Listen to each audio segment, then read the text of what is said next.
On an otherwise uneventful Thursday afternoon in May 2019, 15-year-old Kaylie Juga returned home from school with her mother. They turned on some music, joked around, and relaxed. Minutes later, a hooded figure dressed all in black entered the house undetected through the open garage door. A doorbell camera across the street recorded the sound of gunfire. 7 shots rang out across the usually quiet and peaceful neighborhood.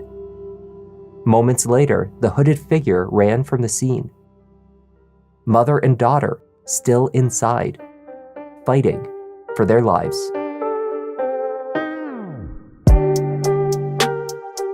Hi there, I'm Kevin, and welcome to Just Thought Lounge. Today's case is a heartbreaking story of youth, obsession, and ultimately, violence. Let's take a look.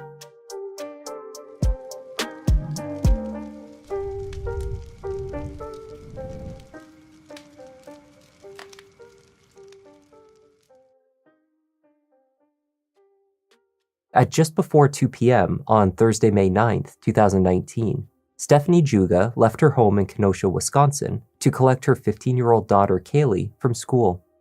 Stephanie ran her photography business from the house, which allowed her to do the school run both ways on most days of the week. She and husband Nick had 3 children. The eldest, Tyler, was already out of the house. Their youngest, 11-year-old Mason, attended a local primary school. At roughly 2:20 p.m., Stephanie and Kaylie pulled into their drive, opened the garage door, and entered the house. Inside, they played some music. This was their time together at home, the time each day when just the girls are alone in the house. They danced and joked around. A few minutes following their return, Kaylie went to her room to get ready for a shift at her part-time job. Stephanie retreated to the master bathroom to finish drying her hair. Then, at 3 p.m., the sound of gunshots pierced through the noise of the hairdryer, followed by screaming. At 3:02 p.m., Stephanie placed a call to 911.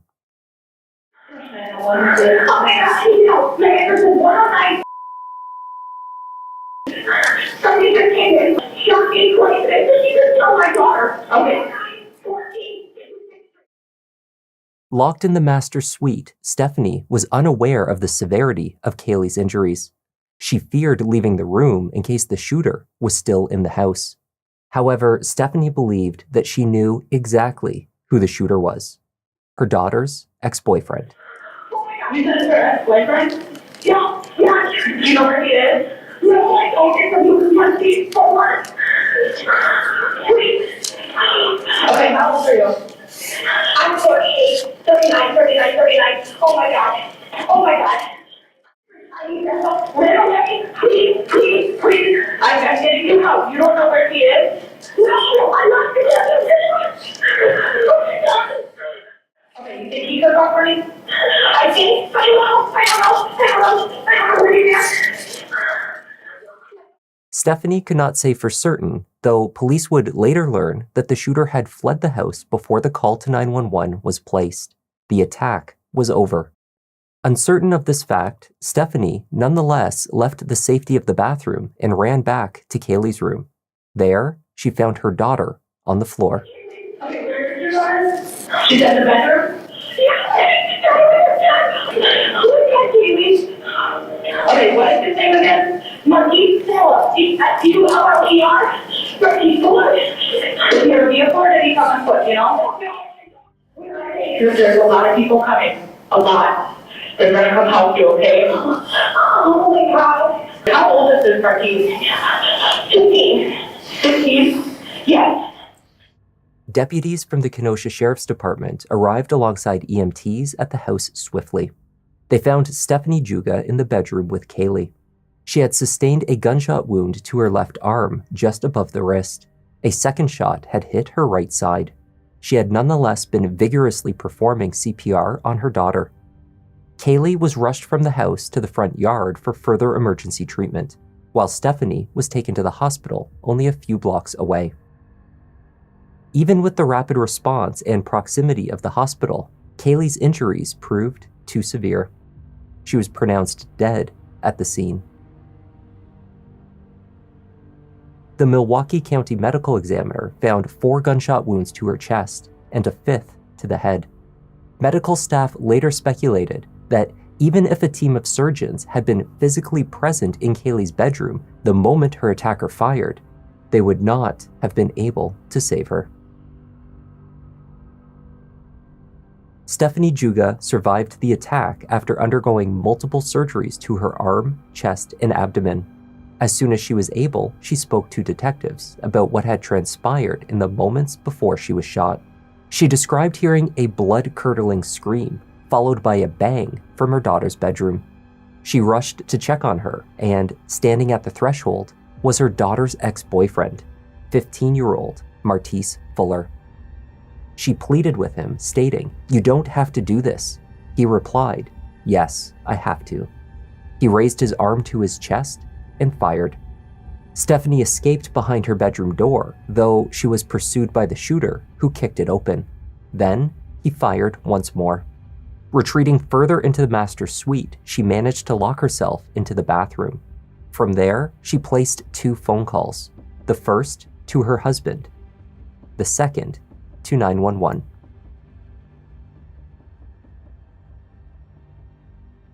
In the house, investigators at first discovered 6 shell casings. Later, they realized that there had to have been 7 shots, and the final casing was located underneath of a console table at the bottom of the stairs. There were droplets of blood along the stairway, as well as 1 projectile. At the landing at the top of the stairs, outside of the bedrooms, debris from destroyed furniture became part of the crime scene after law enforcement blew open a locked bedroom door to ensure that the shooter was not hiding inside. He was not. Martise Fuller, if he was the shooter, had fled the scene before they arrived.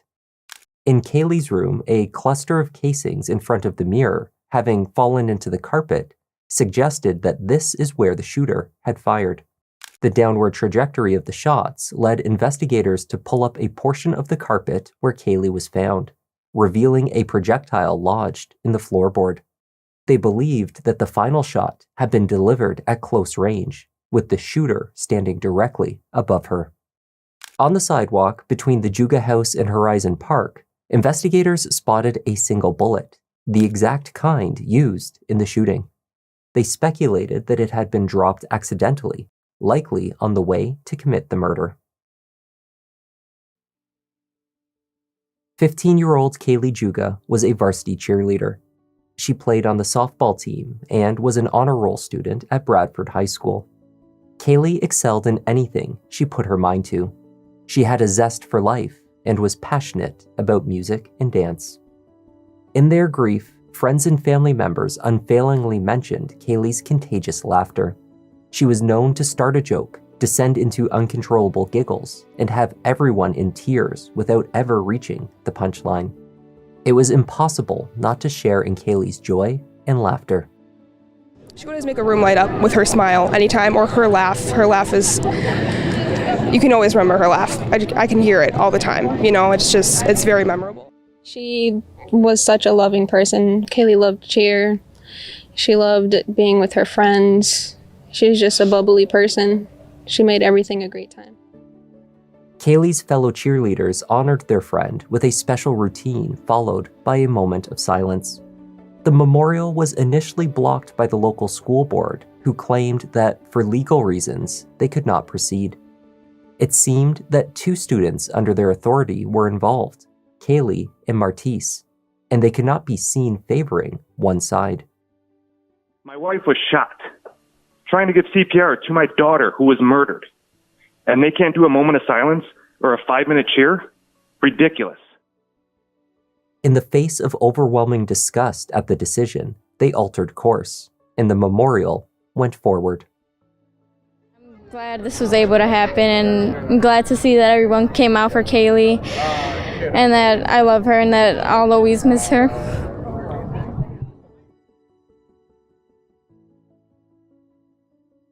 In the immediate aftermath of the murder, the shooter, believed to be Martise Fuller, had fled. Despite what must have been a rapid and chaotic encounter, Stephanie Juga was well placed to identify him. Martise had entered the lives of the Juga family a year before. When Kaylie first brought her new boyfriend home, he was generally well received. Stephanie recalled believing he was a good kid, an athlete with plans for college and a stable future. Martise played basketball and was the quarterback for the football team, while Kaylie joined the cheer squad. They made for a picture-perfect young couple. Over the next 10 months, Martise would have dinner at the Juga household 2 to 3 times a week. He stayed into the evenings to watch movies with the family. He attended Kaylie's little brother Mason's football games and even spent major holidays, including Christmas Day, at the Juga home. But as time went on, the relationship between the young teens developed an unhealthy dynamic. It seemed that Martise wanted to be in contact with Kaylie constantly. She would keep him on a video call while at home, even when doing homework, watching TV, or messaging other friends.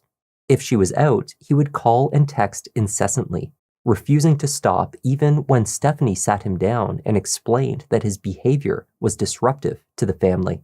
He rejected her assertion, laughed it off, and kept calling. Meanwhile, the teenage rumor mill was churning on social media. Accusations that Martise was spending time with another girl found their way to Kaylie, and it seems he responded by launching similar accusations at her. The summer before the murder, a friend posted to Martise, "Weren't you just hanging out with another girl yesterday? Kaylie deserves better." On X, which was still Twitter at the time, Kaylie wrote, "I didn't do anything. Can never believe me. I swear to God. Sick and tired of this." The assumed third party wrote, "Me or Kaylie?" And LMAO, wait, but you cheated on both of us. And funny, because he was with me yesterday.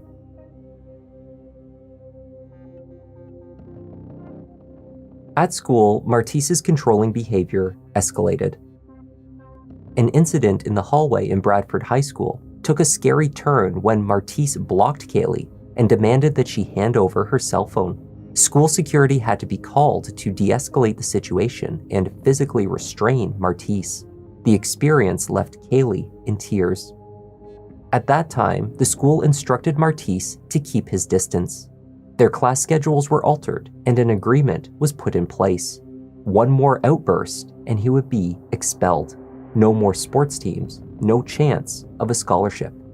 He was to have no contact with Kaylie Juga. In February, he violated the agreement.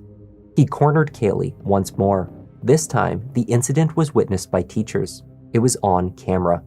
Martise, nonetheless, denied it. He was expelled and reportedly furious. By the spring, Kaylie had broken things off. She had first minimized the incidents at the school, not wishing to get her boyfriend into further trouble. But after the expulsion, Kaylie had had enough.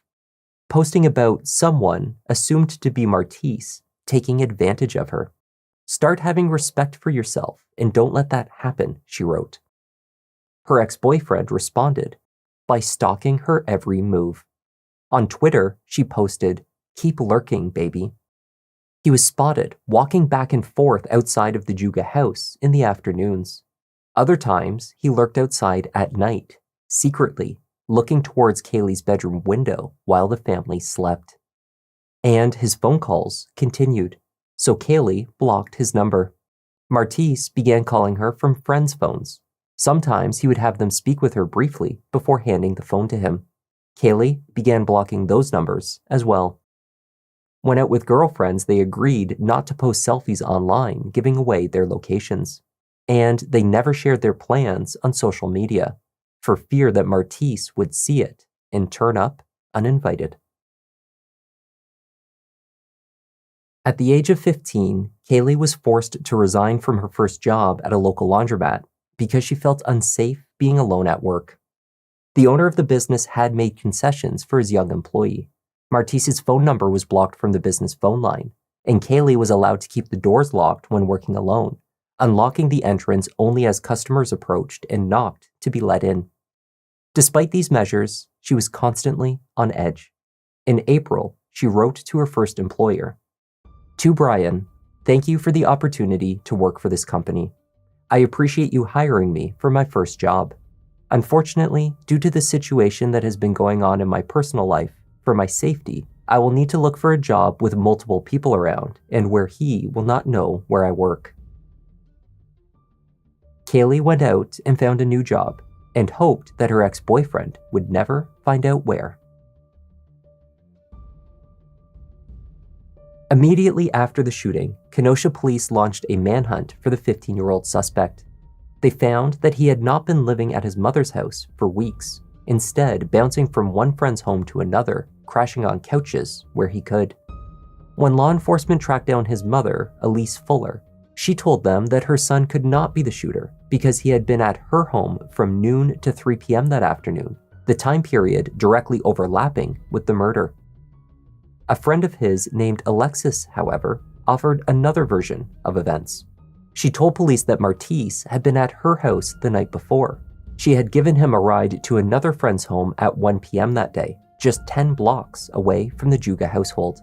Martise then asked to be picked up at roughly the same location at 3:30.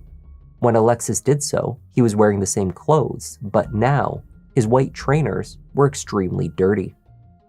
And he seemed visibly upset. The next morning, Kenosha police received a call from Martise's cousin, Anshanice Andrews, who lived in Racine. She told them that, to her surprise, her young cousin turned up at her home at around 9 p.m. the night before. She allowed him to stay for a few hours to see family, but when he did not leave, she turned him in. You know what you got to do. You can't keep waiting. You can't keep standing around here. I know you want to see your family and everything, but the time is almost up. Anything could happen to you at this point. He really didn't want to speak on the situation. I was just trying to calm him down and just trying to figure out what was going on in your mind that you did something like that. Because I know my cousin, he's 15 years old. He is not that type of person. I wouldn't wish this on nobody, and I feel like how I am with both sides of the family. I wouldn't want my 16-year-old daughter getting shot and killed in her own home, and my 15-year-old cousin might get sentenced for life. So right now, it's just, my head is everywhere. At first, Anshanice told police only that she knew that they were looking for her cousin, so she turned him in, but that she did not believe that he was capable of what was alleged. As detectives walked her from the station, they appealed to her as a mother. How would she feel if it had been one of her children? If it had been her 6-year-old son or 4-year-old daughter that had been killed in their home? This brought Anshanice pause. She told them that she had more information to offer. So they went back into the station and sat down again. That is when she told them that her cousin had offered her a full confession the night before. Surveillance footage from the neighborhood on the afternoon of the murder captured a sequence of events that aligned perfectly with the information that Anshanice had already provided to police. At just before 2 p.m., Martise was dropped off by Alexis at his friend's home in the subdivision near to the Juga household. An internal camera captured him by the front door, dressed in dark-washed jeans, a gray hoodie, white sneakers, and carrying a black backpack. He was spotted leaving the house on a bike shortly after. Between his friend's home and the Juga residence, there was a house with a doorbell camera. That camera captured a figure on a bike, wearing a gray hoodie, dark pants, white shoes, and carrying a backpack traveling west in the direction of Kaylie's house. Across from their home is Horizon Park, a largely open green space with a playground, walking trails, and sports fields. It is lined with trees along the roadside. If standing concealed within the tree line, the front of the Juga home would be visible. Anshanice explained that Martise had left his bike amongst the trees, changed his clothing, and kept an eye on the house. His intention, he said, was only to enter and shoot Kaylie once, maybe twice. He told his cousin that he watched as Stephanie and Kaylie returned home and entered through the garage. He knew their schedule. He knew that Nick would be at work, that Mason would still be in school. From another camera across the street, a figure, now dressed all in black and without a backpack, though still wearing white shoes, approached the house. They stayed close to the walls of the neighboring homes and moved directly underneath a camera positioned in the corner of the Juga's garage before entering through the open door. Had their camera system been working on that day, which it was not, the attackers' chosen movements would have avoided being captured, at least by the Juga family cameras. After entering the house, there was a period of just over 1 minute, approaching 90 seconds, before shots were heard ringing out. At first, there was just one. 16 seconds passed before another was heard. Then, the shots continued in quick succession. 7 in total. The attacker was inside the house for a total of 3 minutes and 40 seconds. Then, they were captured running from the garage and sprinting back down the street in the direction they came, towards Horizon Park.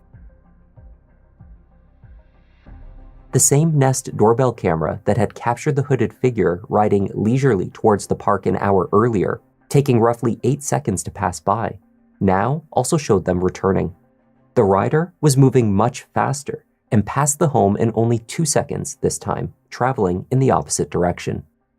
The returning figure again wore the gray hoodie, suggesting to investigators that he had changed back into his original clothing before leaving the area, just as Aunt Shanice had said.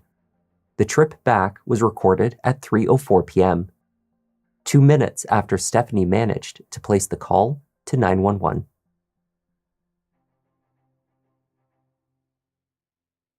Martise Fuller was charged with first-degree intentional homicide and attempted first-degree homicide. He was scheduled to go to trial in February 2020. Before he did so, he managed to get into further trouble. Prosecutors alleged that Martise, with the help of certain family members, was attempting to tamper with the jury. We were monitoring some jail phone calls from the defendant. The allegation is that the defendant got the names off of a chart of the potential jurors, that the defendant then memorized those names and made some assumptions about who was related to those individuals, and then began to try to contact people to get in touch with them. The supreme seriousness of something like that is that it really deals with the whole integrity of a jury trial. At the same time, at a pretrial hearing, Martise's mother, Elise Fuller, was arrested after an outburst in the courtroom. Following an exchange of words, she was expected to be charged with obstructing an officer. Exactly what words she used in the courtroom were not reported. The murder trial eventually commenced in May. On May 9th of 2019, the unimaginable happened to the Juga family. A person that they shared Christmas Day with, that they opened their home and their hearts to, and let him share time with their precious daughter, took her life. And he looked at Stephanie Juga in the face after all their time together and tried to take her life too. And when she tried to reason with him, he told her, "Yes, I do," and shot her twice. Between March and May of 2019, Martise Fuller's life was in chaos.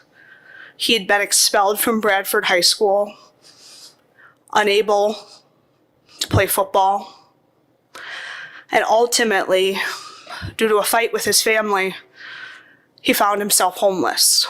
He was transient. He didn't have a cell phone that had a cellular connection. He was forced to rely on using Wi-Fi when he could have internet at various locations. He found himself begging, relying on friends for rides because he was 15. He couldn't drive. He didn't have a car. During this time period, Martise was frequently frantic. He was overwhelmed. He was a 15-year-old child trying to survive. The prosecution told their case through a story of 2 timelines. The first was Kaylie's reality, her attempts to get out of a toxic relationship and keep herself safe. The second was Martise's timeline, in which he grew progressively more angry over his loss of control, first over Kaylie and then over his own circumstances. This progression led to a series of decisions in the week before the murder. First, he spoke with multiple friends about acquiring a gun and ammunition. Ultimately, he obtained both. He was photographed posing with his newly acquired handgun 7 days before he decided to use it. He showed the gun to friends. He bragged about it. 3 days before, he told a friend that Kaylie had ruined his life and that he wanted to kill her. 2 days before, he searched her Facebook page, trying to locate her. He also took a bike from one friend and then stashed it at another's home, at the location only blocks from the Juga house. He began staking out the street during the day and night, staring at her bedroom window. On May 9th, the day of the murder, Martise reached out to his friend, Desiree, asking her to do that hit with him.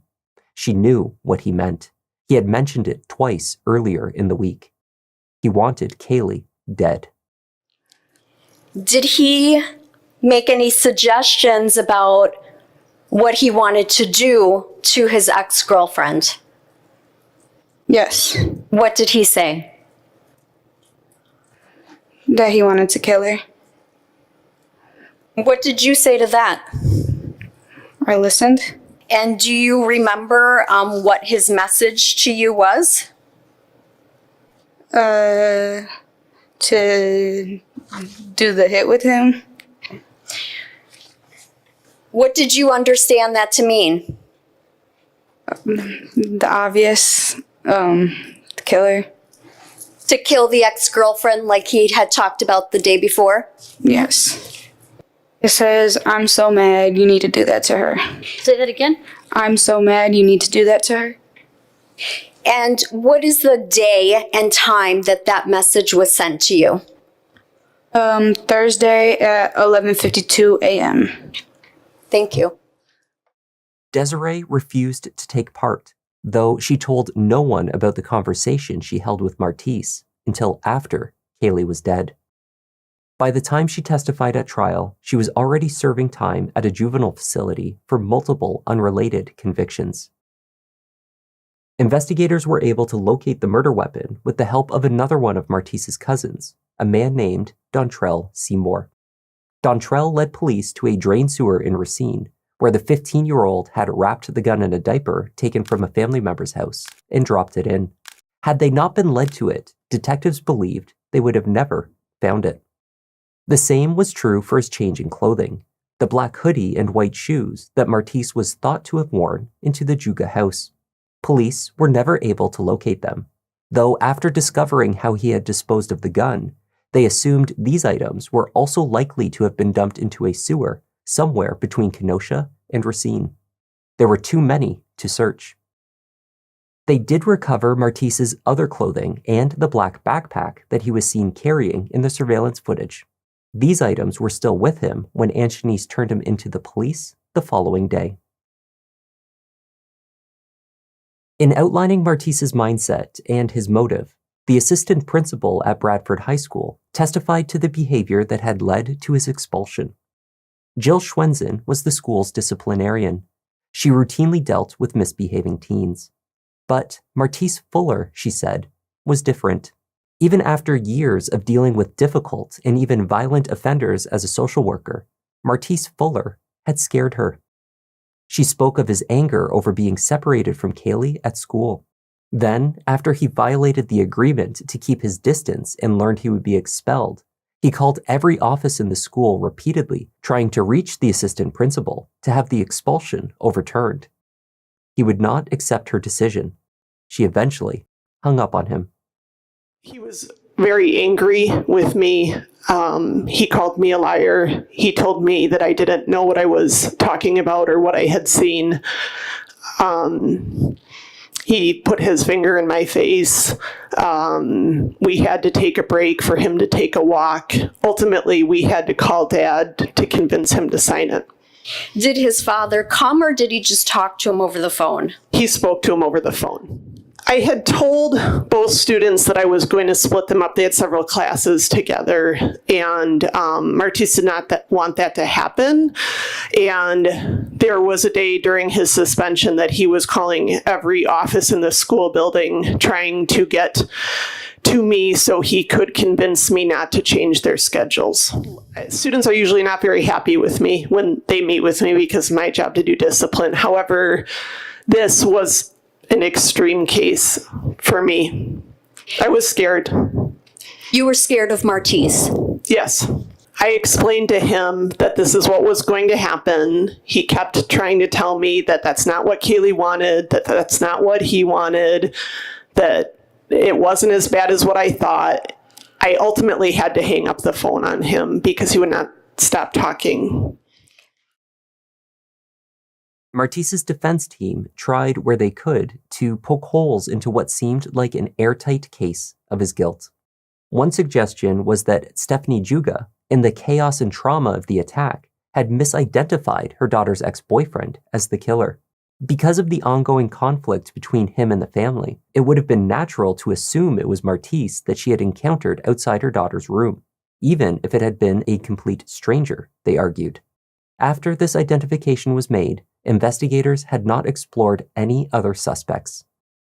Stephanie Juga's testimony, however, was compelling and did not leave much room for doubt. And I went running out of my bathroom, through my bedroom, and stopped in the doorway of my bedroom. Facing me was Martise with a gun. Did you say anything to him when you saw him? I did. I stopped in my doorway and I looked at him and I said, "Oh my God, Martise." I said, "Please, you don't have to do this." And he looked at me and he said, "Yes, I do."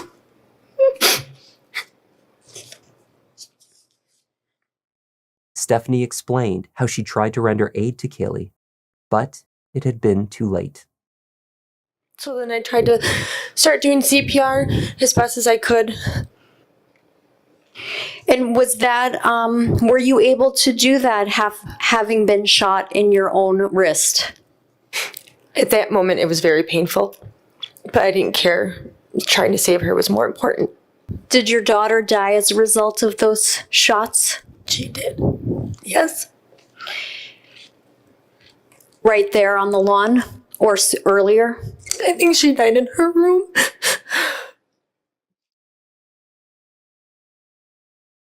Anne Shanice told jurors about the confession her cousin made to her on the night of the murder. It was strange, she said, that he had arrived at her home that night at all. He was family, but they had never been very close. When he began telling her what had happened, she just listened. Then she called the police early the next morning. The detectives was telling me to put my daughter in their shoes and to see how I would feel about, something happening like that to my daughter. Do you remember what additional things you told the officer at that time? So what did you say that the defendant, Martise Fuller, had told you about what happened at the Juga house that day? Well, he told me that he was watching her house for quite a while, and that he knew when she would be alone at her house. And then he said that when he walked in, they were listening to music, and her Kaylie was in her room, and what, the door cracked or something like that. And he said that he shot at her once, and he freaked out and he snapped and shot at the mom twice. The defense did not call any witnesses. Martise did not take the stand to testify. The state closed by outlining the number of absurd coincidences that would need to have taken place for his claim of innocence to be viable.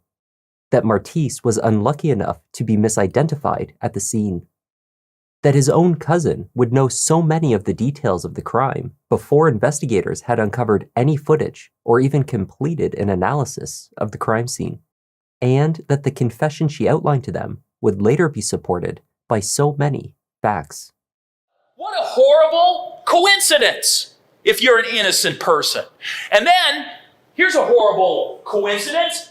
It's a cousin of yours who takes the police, who otherwise are never going to find this gun, to a sewer in Racine where they find the very gun that is the murder weapon.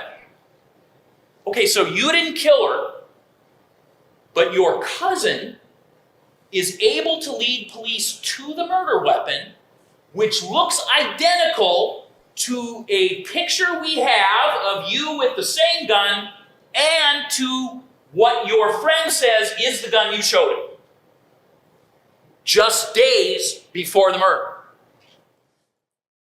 The last effort of the defense was to suggest that whoever the shooter was, they did not have the requisite time to leave the Juga home at 3 p.m., run to the park, change clothes, then be the same person captured riding the bike in the opposite direction just 4 minutes later.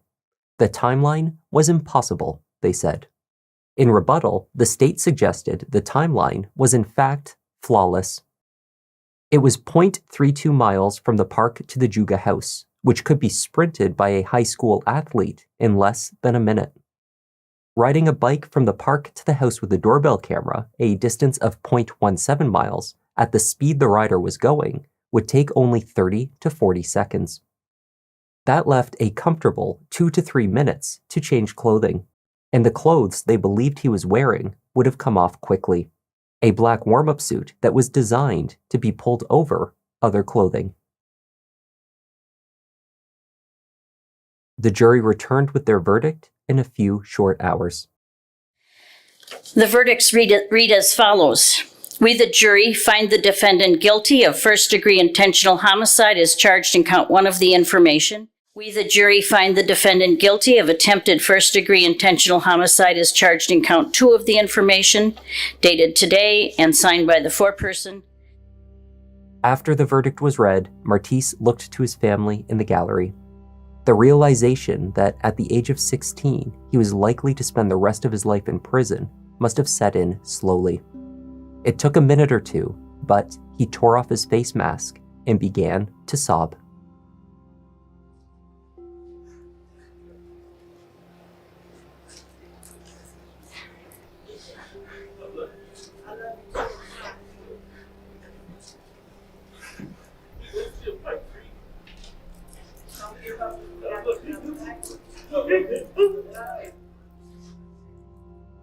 At his sentencing hearing, Martise had his attorney read a prepared statement.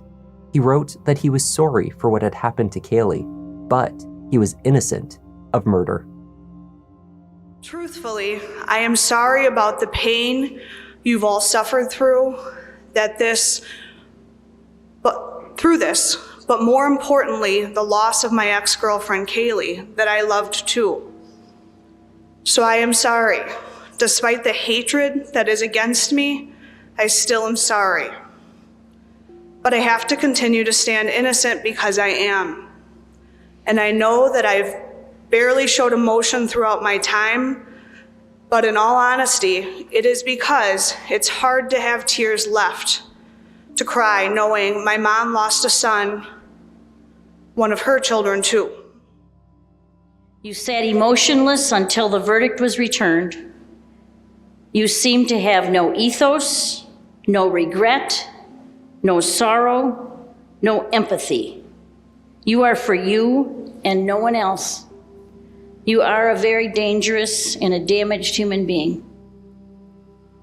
Martise Fuller was given a sentence of life without the possibility of parole.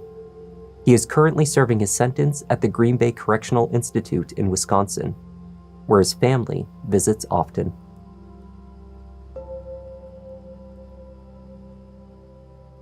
Just over 5 years after her death, on what would have been her 20th birthday, Stephanie spoke about the loss and how much Kaylie is still missed. Today we celebrate Kaylie, even though it's not the same.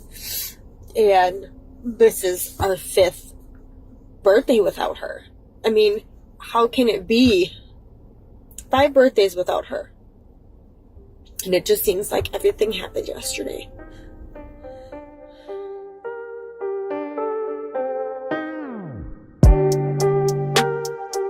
And that was the tragic case of Kaylie Juga. Thank you for joining me, and a special thanks this week to Tan Lewis, Cheryl McGrath, and Dr. Morse Diaries for joining our Members Lounge. Your extra support is really appreciated. And just a quick note to anyone who uses Spotify and would like to watch our videos through that platform, we are now uploading our videos there as well every week. I'm Kevin. This is Just Thought Lounge, and I'll see you in the next one.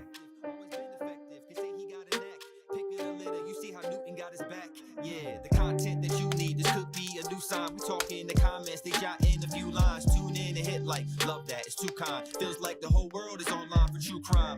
Watch them on the run, but it's not a race. Really hard to disappear, poof without a trace. Sherlock Holmes with it, I put you in your place. Got my smoking pipe, only right, I crack another case like I need that feeling that you brought. Who learned the lesson that you taught? To make a killing's what they saw. Found out the lounge just what you thought.